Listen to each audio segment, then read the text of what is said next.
What is crack-a-lackin', fellow thermonuclear AFers? I am Dan Favale coming at you with a delayed emergency podcast on the OG Anunoby trade. I guess that means it's not really an emergency podcast. I normally try and hop on and do something or even text Grant when stuff like that goes down, but I was dealing with a double vision migraine today. So I'm feeling a little bit better at night. So I wanted to get this out so I could maybe make my Sunday more manageable. We'll see if the Raptors kind of throw that up in flames.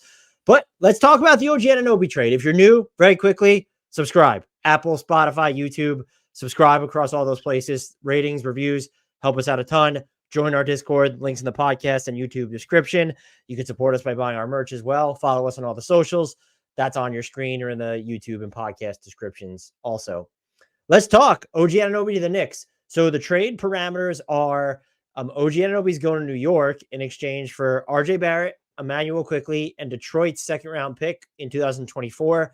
That's going to be like number 31, 32, 33, probably. So it'll be in that range. Shout out to the Detroit Pistons for ending there. That's really why I was waiting to record this. I wanted to see if they would go in and beat the Raptors. Shout out to Detroit for ending their NBA record 28-game losing streak. Shout out to the Raptors for letting them end it. And I think they scored like 27 points or something in the last 6 minutes and still lost. It's obviously very impressive. One of the benefits of me being sick today and not being able to respond or be on social media as much, not sick, but dizzy, whatever, is I haven't had time to look at the overall reaction to this trade. I've seen smatterings of it, and I think it's been balanced for the most part. I want to tackle it from the Knicks perspective first, just because I think this is a bigger deal in the sense for them, because it represents sort of a shift and kind of a mini consolidation trade for what they're trying to. I mean, it's equally impactful for both franchises about what it says about their respective directions. For the Knicks, this was very much a fit thing. They needed the bigger wing type defender, and OG Anunoby is the extremist version of that because he can defend 1 through 5. And he's going to give you just as much, if not more, 3-point volume than RJ Barrett. Not a ton of ball creation there, but he's going to shoot the 3-ball better. So that should at least help you open up the court. I think an underrated aspect of this trade, and we'll see if, and one of the reasons why you make it, and we'll see if Tibbs goes to it, is that OG Anunoby probably allows you to field some different type of looks where Randall can play the 5, but he's not actually the 5. Like OG Anunoby can do that type of defensive stuff. So could we see a lineup where it's OG, Randall, Brunson, DiVincenzo, and Hart? Throw Grimes in there, sort of your top 6, especially with Mitchell Robinson out. And we've seen that Taj Gibson can get overmatched, which is not surprising. And especially while Jericho Sims is still banged up. I'm just curious to see if that's the type of, not a shift, but something that could become a part of their armory. The Knicks are signaling, per multiple rumors, that they're not done. And they did create a mini trade exception from this. They have the human trade exception known as Evan Fournier. They don't give up any first round equity. So they're still built to go out and make another move. And when you look at how they could play on the other side of this deal, there's still stuff they need, because RJ Barrett, and that gets into the cost of this. If you think the Knicks swindled the Raptors, I will say I don't think you understand how good Immanuel Quickley is. If you think the Knicks gave up too much, I think you're overvaluing how good RJ Barrett is in this moment. It felt like a fair cost to pay for someone who's headed towards free agency, who wants $40 million a year. That was the report. I'll get into all that. Don't worry. And he's willing to take a little bit less, I guess, to sign with the Knicks. We'll see if there's a team out there that will give OG his max. I'm getting too far ahead. I want to focus on this season and the play on the court very quickly first. Although part of evaluating this trade is how it shakes out, because you're dealing with 2 soon-to-be free agents in IQ and OG Anunoby. And then if you care about Malachi Flynn and Precious Achiuwa also going to the Knicks as part of this deal. But with getting rid of RJ Barrett, for as much as he struggled, you are now down 2 secondary, primary creators in IQ and RJ Barrett. The IQ loss is just bigger because the lineups with him and Jalen Brunson on the court were straight annihilating opponents. And now you don't have a ton of flexibility, on-ball skill flexibility coming off the bench, assuming that Dante DiVincenzo is still going to be a starter here. You did sign Deuce McBride to a $13 million, 3-year, $13 million extension. I do think this deal did signal some type of faith in him. A lot of it, I think, was about RJ Barrett, how much he didn't progress, what you needed defensively. OG Anunoby he is the player this team was missing, but now the Knicks, their depth is missing maybe some more creation. Do you think you get enough of it from DiVincenzo, from Hart, from Deuce McBride? Do you think OG Anunoby has another gear as sort of a creator? I don't know. But you could also argue that not having to create on-ball touches for RJ Barrett is a big deal, just because he's been shooting so poorly from mid-range for his career, under 40% on drives, under 6% assist rate on drives, more turnovers than assists on drives this year. He has those moments. I've, by and large, I think, clung to RJ Barrett's best case outcome more than most. I definitely had started ever since he's returned from his injury. You just look at this team, and I went on another podcast. I think Grant and I actually talked about this the other day as well. You needed to get the upgrade over RJ Barrett. And I do think you did that. You got the best player in this deal right now. It doesn't mean you're free from concern here. And part of it's going to be, well, what is the cost of keeping OG, and does he stay? I'll say a few things here. I don't think you trade for him if you don't have intel that he is willing to stay or wants to stay. And I also think that regardless of what OG costs, and his max based off the current salary cap projections, year one would be $42.6 million. He can sign a 4-year, $190.8 million max. His 5-year max would be $247.1 million, I believe is the number I've jotted down there. That's a lot of money. I don't think he gets all of it. I do believe that he'll come in under $40 million. I don't see the team with cap space that's going to come in with that number. I don't think Philly, a better team than the Knicks, is going to want to shell out that number for him. And so you get into these other teams that, yeah, they might have cap space. I just don't. Detroit can get there. Detroit might be the team if they finagle enough spending power because they really want him. I think they'll probably wind up exploring alternatives, especially if they don't trade Bogdanovich. Could the Spurs? They'll have some money to spend. A lot of those other teams just aren't going to be at that point in their development. Could the Jazz decide that they want to open up that type of cap space this year and go after OG because they think they're going to pay marketing? They like OG. They have Keontae George. They'll have Walker Kessler. They have a nice pick coming this year. There are threats. I just don't see it. I would not give him. I don't think he is a max player. I think he's the best player in this deal for now. And what you could say is, let's say he winds up at like $40 million as an average annual value salary. I do think the Knicks, and I don't know if this is a conscious decision they made while they were trying to broker an extension with Immanuel Quickley. I know some people will say it's not, that this might have been in response to how well he's playing, knowing he's going to hit restricted free agency. I don't necessarily believe that. I think they'd probably look at his struggles in the playoffs and what he was doing against, Cleveland's defense at points, against Miami's defense at points, and how he struggled there.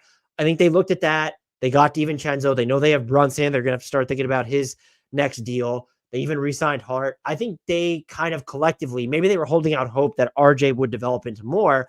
I think this is a decision to say, we would rather pay OG Anunoby $40 million a year, let's say, over the next 4-5 years, than pay 50 to 55 million combined for Immanuel Quickley and RJ Barrett.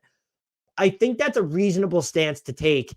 In large part, two things stand out. The makeup of the roster in general, just because you do have Dante DiVincenzo, who is, and Brunson, and you have to start thinking about his next deal too. I'll keep reiterating that. Having those two guys, and then even Hart just plays more of a connector role, but you could just the full floor stuff that he's able to do, and how small you are already, even though these guys aren't playing the same position. I think getting some proper wing size in here, someone who could defend bigs, I think it's more of that calculation where, yeah, the Knicks probably had hoped that RJ would have come a longer way, and maybe you're fine paying IQ and figuring out the rest later. But I do think IQ's next contract had a lot to do with it. And so it was about filling a roster need, feeling like IQ was, again, he wasn't redundant, but he was in some respects, where if you're going to have to pay Jalen Brunson more money, if you're going to funnel a lot of stuff through Julius Randle, who you have to start thinking about his next deal as well. So I think it was as much about that as it was, well, we didn't have IQ locked down. It was, we're comfortable paying OG Anunoby $40 million a year rather than paying $50+ million a year for these two players. And when RJ's playing like he is at the moment, that's a reasonable bet to make. And I don't think the Knicks' circumstances were ever going to be conducive to him reaching his full potential, insofar as we haven't seen it already. You would have needed to have, tailored the roster more to him. And I don't think, after saying that I would like to see them try these different things, they've tried enough for long enough to where I just don't think it was going to happen for RJ in New York.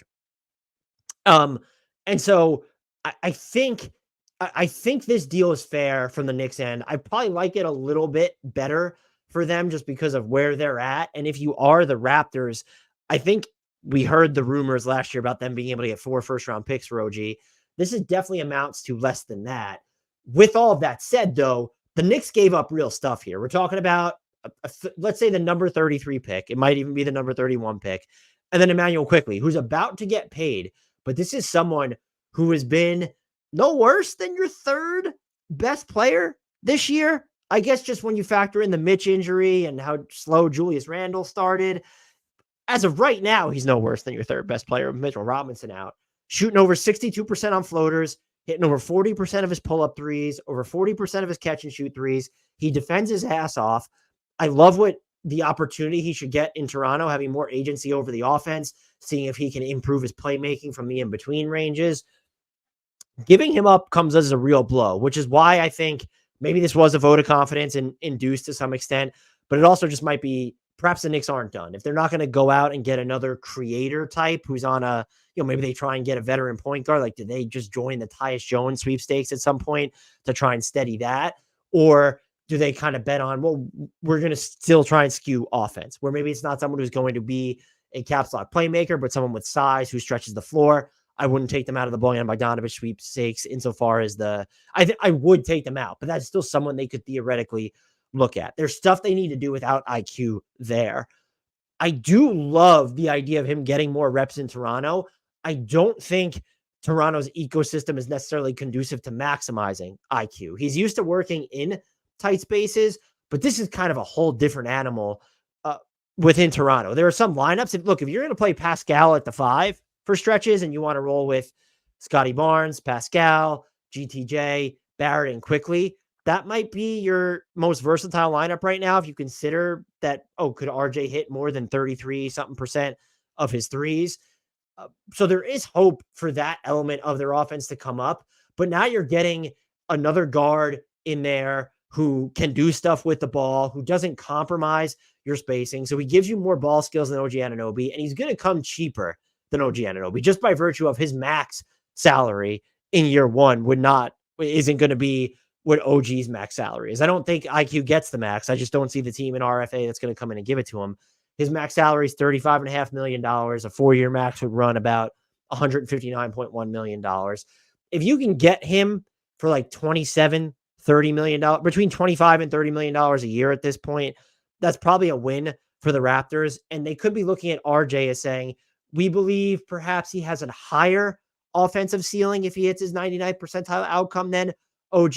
And just given his size and our ability to maybe insulate him defensively with having Scotty there, having Pascal there right now, even having GTJ, who can still be disruptive, even though he's regressed, having IQ, getting these two guys, I could see them viewing it through that lens. I think I like the deal a little bit less for them, though, because I don't love the RJ Barrett fit right now. And I think that if you were going to move Anunoby, I don't know if this is a matter of we don't want to pay Anunoby. We didn't tell that he didn't even really want to stick around. Is it a combination of both? I don't know. You did treat RJ Barrett like a quasi asset in this deal, which is reasonable to do when he's 23 years old. He's got 3 years and $83.1 million left on this deal. I think that's why this becomes such an intriguing proposition for the Knicks, because I view RJ's contract right now as a net negative, as something at the bare minimum, you could John Collins it, where you gave it up for a team that had cap space. You didn't have to take back bad money in return. I thought it was something they would have to do over the offseason if they weren't going to attach first-round equity to. Quickly amounts to first-round equity, but you're also getting someone else who would, in theory, mandate first-round equity in OG Anunoby. So to give up as the Knicks, give up on Quickley, and then a second-round pick, a high second-round pick, to get a player who you could not have signed in free agency unless it was signed in trade because you didn't have the cap space, and also the player who fills your biggest area of need at the moment, and now you have another largest area of need when you're looking at kind of finding that creation off the bench. Even if you were to start to Futz and Fiddle and more DiVincenzo off the bench, you're just going to be at that shot creating and making deficit a little bit more. Maybe you're not. Maybe you're just deep enough. I would expect the Knicks to stagger more of Brunson and Randall. They have played the vast majority of their minutes together. They can split that up now, and I think you can argue that's maybe beneficial to the team, and it would open up some different types of lineups that you could try. And again, maybe we get to see them test out a little bit more of OG's ball skills. I just don't hate the return for Toronto, even though I like to see a little bit less than them. Are you willing to pay Quickley? Is this someone you think that you're going to reroute? Not now at this point, because he's not going to be able to be reaggregated before the trade deadline. So you're probably not moving him unless you can get a top end first. Where if the Spurs came in and said, hey, we'll give you back your own first this year, would you look at that? But I don't know what it says yet about their overarching direction, which is almost why I wanted to wait. And Grant and I will probably talk more at length in the middle of the week. But Pascal Siakam's kind of extension deadline is going to come and pass, where if he can, sign an extension, if he's traded before free agency, that puts a clock on it. You want to get up till basically June 29th. So I think, look, we're kind of past. We might be past that deadline. I can't remember exactly. I don't know what this says about the Raptors' overarching direction, though. If you had to make a choice between Siakam and OG, Siakam's the better player right now. OG Anunoby's the better fit if you're looking to build around Scotty Barnes. And so that's why I don't think this was necessarily an either or decision on their part. I think it's either an all or nothing proposition, to where it's like, no, we're rebuilding around Scotty. We like IQ's fit. We'll take the flyer on RJ, and Siakam will be next to go out. Or they just had the intel of what OG was going to cost to stay there, or maybe he was going to leave regardless. And so they decided to get off of him now. I really just can't believe that this came down to saying, well, this is the team we want to move forward with. Like, we view Pirtle, Barrett, Siakam, Barnes, Quickley, Schroeder's there right now as this sustainable core. The spacing is it worse? I don't think it's worse, because IQ can do more stuff off the dribble than OG and create spacing that way. And in theory, I guess you can say RJ might eventually shoot league average on catch and fire threes, but like, the spacing is still wildly shaky. And so to see RJ as a second draft type of prospect, I would have liked to have seen him in a different offensive environment compared to the one that Toronto can offer him right now.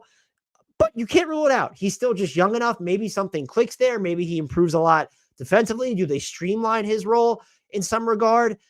I would like him a lot better in Toronto if we're going to see more of these sort of downsizey lineups. But I don't look at this and feel like I have a better understanding of what the Raptors are doing. And I've not read any subsequent reports. Like I said, I'm trying to give my own analysis here. And I would assume, if I had to guess, this does make it more likely that you move Pascal Siakam, maybe even try and find a taker for Jakob Poeltl. It does feel like it's a harbinger of, we're looking to not start over, but take a meaningful step back, lay of the land, recalibrate and reorient the roster. I still just don't love, I don't feel any differently, I should say, about the Raptors roster, much differently now than I did before this trade. I think, if anything, the offense is it could be meaningfully better off, just because you are getting two other ball handlers in there in exchange for Malachi Flynn, who you're not really using to begin with, wasn't playing a huge role for you. Precious Achiuwa has been all over the place. And then OG just doesn't do a ton of stuff on ball. I mean, over 80% of his buckets this year are coming off assists. So the offense I could say the offense might be slightly more dynamic. I don't know. The spacing probably isn't any better. If anything, I might argue that it's just, is it worse? No, because you have IQ. And I'm just so intrigued with the long-term Immanuel Quickley fit here. You still need to make other moves sort of on the margins. And if you want this to be the roster, if you want it to make sense, they need another shooter or two still. And even just, there's no way right now to get to lineups where all your best players are on the court and you're a net plus in the spacing department, because your best players are Siakam, Pirtle, RJ Barrett, Immanuel Quickley, Scotty Barnes. If you want to throw GTJ in there, you're going to have to mix and match with those combinations, just because Scotty Barnes has been better shooting the ball than most expected, but Siakam's pulled back there. Pirtle's not a floor spacer, and RJ Barrett right now is a negative floor spacer. So those are 3 of your 6 most important players. That's not really any different of a situation than you were in, though. You have a little bit more ball skills on the roster. We'll really have to see where it goes. I don't think, like I said, I just don't think the Raptors are done selling, is how I'd frame it. They might not be done buying, but they're not done selling. And I think the Knicks probably have like another move. Maybe it's miniature in them. Do they still maybe try and look at just getting a more of a conventional big? I've seen Daniel Gafford mentioned. I would still look at Xavier Tillman might be a name they look at. I'm hoping, though, this OG coming over lends itself to saying, well, we're more inclined to play. We play small points to begin with when Julius Randle's not on the court and you're looking at the 4 rotation. I'm hoping this signals a willingness to try the OG Julius Randle front court and then Jalen Brunson. Those are the 3, and then fill it out how you'd like. I'd probably rather see Grimes and DiVincenzo, just because I don't know that I mean, even Hart, like just 2 of those 3 guys. And let's just see what those lineups really end up looking like. Overall, I think it was a justifiable trade by both parties. And look, if the Knicks and Raptors can continue to do business together when one franchise was suing the other, then hey, any franchise can do business together, right? I don't know if I have any other thoughts on this. The contract situations, though, will OG go back to New York? You're not pot committed here. You didn't give up a ton, but this isn't a move you make if you're not planning on paying him. Like I said, his max starts at 42.6. A 4-year max would be 4 years, about 191. 5-year max, 5 years and 247 million. IQ, I'd be shocked. About a 4-year max would be 159 million for him. 35.5 million starting max salary in his next deal. RJ's owed another 83 million over the next 3 years. That is going to be part of it, especially specifically, the RJ learning curve, but the Quickley restricted free agency and then OG's unrestricted free agency. He has that player option. For the Knicks, though, is it disastrous if he leaves? No, you still kept all your first round equity, but I would say this is a play you make. This was not their all-in play, but this was a fairly aggressive play. And there is a risk just giving up on IQ here, but I think this elevates their ceiling. I also think this elevates the dynamism in Toronto, at least both in the short and the long term. And I personally am hoping this kind of shows, all right, the Raptors are ready to, if they're not going to hit reboot in full, they are rejiggering the roster around Scotty Barnes a little bit, just because even I like the idea of, not that I love the idea more of having RJ and IQ without Siakam around Barnes. I think Anunoby was the better fit. If you thought he was leaving, he was an expiring contract. Their cardinal sin was probably not moving him sooner, because I do think you could have gotten better value than this. If you really do believe in RJ Barrett, and we know that there's been just some murmurings, both officially and unofficially, that Toronto's been interested in RJ. I don't know, is it like just the degree to which they're interested, where it's, we like him, he's a nice player, and we could see him thriving here. But the RJ with Quickley, with Scotty Barnes, Siakam dynamic, and then if Pirtle, these are just still lineups I don't necessarily want to see. I don't think they made out poorly here, though. And I think a lot of it just has to do with how good Immanuel Quickley is right now. We'll just have to see where his price point lands. And so this is definitely a trade that plays out, I think, just on the immediate level that we're here right now, the short-term basketball level, and then the long-term basketball level, which is, well, what does this look like for the rest of the season? But are the Raptors keeping all of these guys? So it's more so the long-term basketball level is more for the Raptors, or the long-term team building level. And then for both these franchises, it's what happens in the summer. How much does it cost to retain these guys? Are we retaining all of these guys? And I do think OG Anunoby is the bigger flight risk, just by virtue. I know Toronto is maybe drawn harder lines in the sand when it comes to paying players, but he's an unrestricted free agent. So just by virtue of, if he wants a bigger offensive role and maybe pulls the Jeremy Grant type situation, where he'll go to a worse team that just promises more offensive reps than the Knicks were willing to give him, he's just a bigger flight risk. And so there is real risk there. And you're just bringing in a player who is the best guy in this deal. But I do believe IQ could be the best player in this deal one day, just by virtue of the agency he has over the offense. And as someone who has an off the dribble offensive repertoire, not just the jump, like not just the threes that have been going down this year, but his in between game, a 62+% this year on floaters, and doing some nice things with with runners and just hitting his pull-up twos in general. I think he's at 47% on pull-up twos, which would be a lot higher than last year. Might even be a career high for him there. Very interesting trade here. Defensible for both sides. We have to watch it play out. Like I said, what does it look like this season?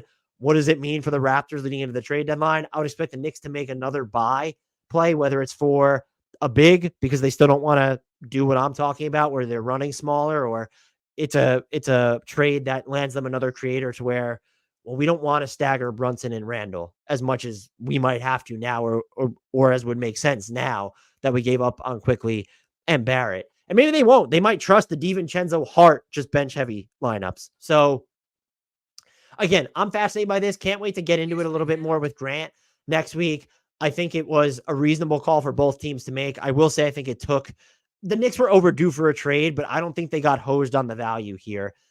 Their cardinal sin might have been not moving RJ Barrett off sooner, but to get OG Anunoby, the best player in this deal as of now, without giving up any first round equity. And then if you're the Raptors, you're getting a guy who is heading into free agency, who's going to have a whole bunch of suitors. You probably would have needed to. It's easier for teams who are better than you to give OG Anunoby 35 plus million a year. If you were a contender or a fringe contender like the Knicks were, you could probably talk yourself into paying that price tag just a lot. Talk yourself into that more.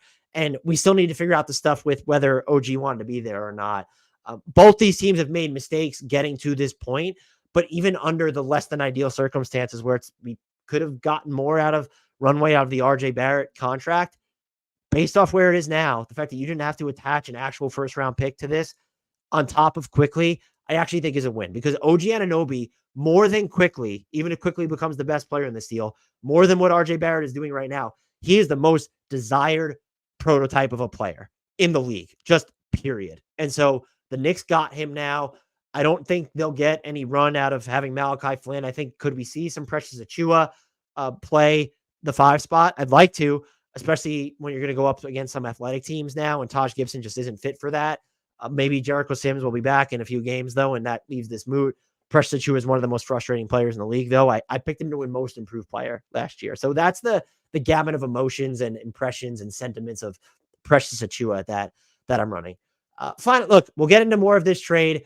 Let me know what you think about it in the comments, or get in Discord if you haven't already. Please join our Discord. Subscribe if you haven't. This is going to be the first of, I think, Woj said we're in for a slow trade season. We hear that every year. There's going to be business, even if it's not blockbuster. We've now had 2 blockbusters. Moving OG Anunoby to New York and IQ and RJ to Toronto is a blockbuster. James Harden's in LA. There will be more fireworks. And I think we're going to see more from both of these teams. I think if you're a Pascal Siakam suitor, this has to pique your attention a little bit more. This is a bummer for the teams that I think should have been in on OG. He would have been interesting in OK. He'd been interesting anywhere, but OKC, Sacramento for sure wanted to see him there. So those teams is kind of a bummer if you thought you were in the mix for them. If you're a Siakam team, I guess Sacramento's considered a Siakam team. We know Atlanta's a Siakam team, but this makes that trade even more complicated, because now I'm assuming the Raptors are less inclined to take on DeJounte Murray. If you're a DeJounte Murray suitor, you kind of have to like this maybe a little bit, because you know that, well, Murray's not going to the Raptors now. They don't have a need for him. Does that, up the aggression? Or if you were a Quickley suitor, let's say, there will be dominoes here. So I think it takes some scenarios off the table, increase the likelihood Siakam's there. So if you're an OG Anunoby suitor, this is a bummer. Whether it was the Grizzlies, the Pelicans, the Thunder, the Kings were my favorite destination, where I think he would have made the biggest difference, but he would have made a difference for just every single team in the league right now. And I think, look, if you're the Nets and you have Dorian Finney-Smith or maybe even Royce O'Neal here, that might allow you're going to be a team that I think gets called upon more leading into the trade deadline. So there will be other ripple effects, but I don't think we're done with the actual teams we're talking about. And the Knicks, I think, are one of the most fascinating teams in the league, because they were kind of right on the fringe of are they one player away, one non-star away from entering the echelon of, okay, we might not be Milwaukee and Boston, but can we be on the level of Philly or just below Philly? And they were arguably, maybe then, if you're removing those 3 teams from the equation, they're already there. But how much does this elevate their immediate ceiling? That's what I don't think the Raptors have elevated their immediate ceiling at all. I think they've made themselves more dynamic. The Knicks, I think they have elevated their ceiling, but we're going to have to see how the bench minutes play out. Is Tibbs willing to try out different lineups, also stagger Randall and Brunson a bunch? But I'm now talking in circles, which means that's time to go. Thank you all for your support. Have a healthy, happy new year, because we're, throwing up a second podcast during a holiday weekend. We'll hopefully everyone enjoys it, appreciates it. I will talk to everybody soon. And just again, if you haven't already, like, subscribe, YouTube, Spotify, Apple, ratings and reviews, writing them goes a long way. Sharing our content too. Bump the tweets, tell people about us.